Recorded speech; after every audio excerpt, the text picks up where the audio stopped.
একদিকে রয়েছে দেশের সর্ববৃহৎ পাবলিক বিশ্ববিদ্যালয়, অন্যদিকে রয়েছে দেশের সবচেয়ে বড় কওমি মাদ্রাসা। শিক্ষা, সংস্কৃতি ও ঐতিহাসিক তাৎপর্যের এক চমৎকার কম্বিনেশন চট্টগ্রামের হাটহাজারী উপজেলা। এই উপজেলার সুনাম শুধুমাত্র চট্টগ্রামে নয়, বরং গোটা দেশে ছড়িয়ে আছে। আয়তনের দিক দিয়ে বাংলাদেশের সবচেয়ে বড় পাবলিক বিশ্ববিদ্যালয় খ্যাত চট্টগ্রাম বিশ্ববিদ্যালয়ের অবস্থান এই হাটহাজারীতেই, যেখানে চট্টগ্রামের পাশাপাশি গোটা বাংলাদেশের অসংখ্য উচ্চশিক্ষায় আগ্রহী শিক্ষার্থীরা ছুটে আসেন। পাশাপাশি দেশের কওমি মাদ্রাসার জননী খ্যাত হাটহাজারী মাদ্রাসাও এই উপজেলার অন্যতম আকর্ষণ। তবে হাজারখানেক হাট না থাকা সত্ত্বেও হাটহাজারীর নাম কেন হাটহাজারী হল?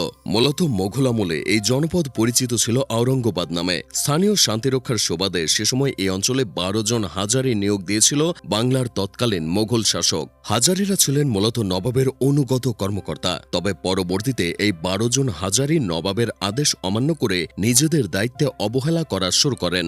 সে সাথে তারা নবাবের বিরুদ্ধাচরণও করেন, যার ফলে চট্টগ্রামের নবাবের প্রতিনিধি মহাসিংহ তাদের দাওয়াত খাওয়ানোর লোভ দেখিয়ে সীতাকুণ্ডে নবাবের কাচারি বাড়িতে বন্দী করেন।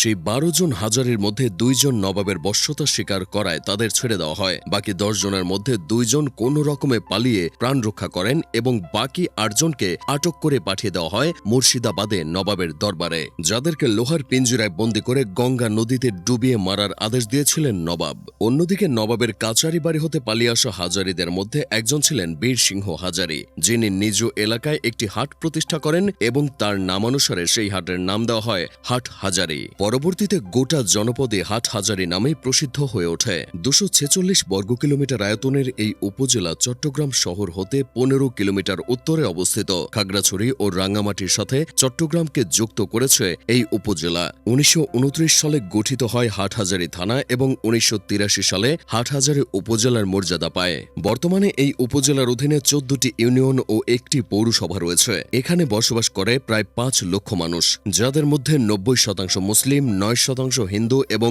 বাকি 1% অন্যান্য ধর্মাবলম্বী। হালদা নদীর তীরে অবস্থিত এই উপজেলাতে রয়েছে অসংখ্য দর্শনীয় স্থান, যেগুলোর মধ্যে অন্যতম হল Hathazari airfield, Sattarghat Halda river view park, Udalia চা বাগান, সত্যসাহার জমিদার বাড়ি, হাটহাজারী কৃষি ইনস্টিটিউট, সুলতান নসরত শাহ মাজার ও দিঘি, পাঁচকুড়ি চৌধুরী বাড়ি, লক্ষ্মী সাহার জমিদার বাড়ি ইত্যাদি। পাশাপাশি অলি খাঁ মসজিদ, হামজা খাঁ মসজিদ, ফকির মসজিদ, বরিশ্বর মৈশাবিবির মসজিদ, মন্দাকিনী শিব মন্দির, শ্রী শ্রী নবগ্রহ বাড়ি মন্দিরের মতো স্থাপনাগুলো হাটহাজারীর ধর্মীয় তাৎপর্যকে ধারণ করে। হাটহাজারীতে হাজারটি হাট না থাকলেও এই উপজেলায় প্রায় 45টি হাট বাজারের দেখা মেলে। এগুলোর মধ্যে নন্দীরহাট, চৌধুরীর হাট ও আমান বাজার অন্যতম।